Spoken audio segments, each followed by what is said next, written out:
for today's video. Ayan, good morning po at happy Monday po sa lahat. Naglinis po ako ngayon ng fortune namin. Papakita ko sa inyo. Yan, luangan namin ngayon. Ay, kailangan talagang palitan siya mga mamsi ko.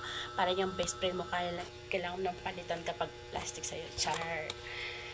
Ay, meron nga po palang nagte-trending ngayon sa social media na kapwa ako babae nagkakagulo. Sir, ipakita mo na kasi ang totoo.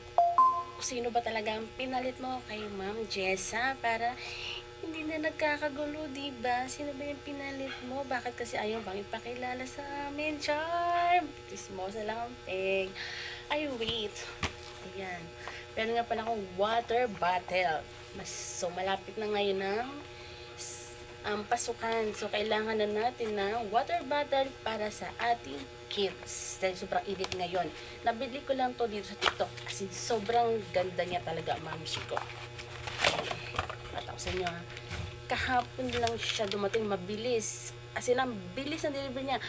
Kapag check out nyo agad, wala pang 2 araw. Di-deliver na agad sa seller. At ang ganda. Hindi kayo magsisisi. Ganda siya. Para sa ating mga kids. Yan. May straw yan. At saka pwedeng may ano yan. Oh, yan. 100 plus lang to mga mamsi ko. Kaya check out na.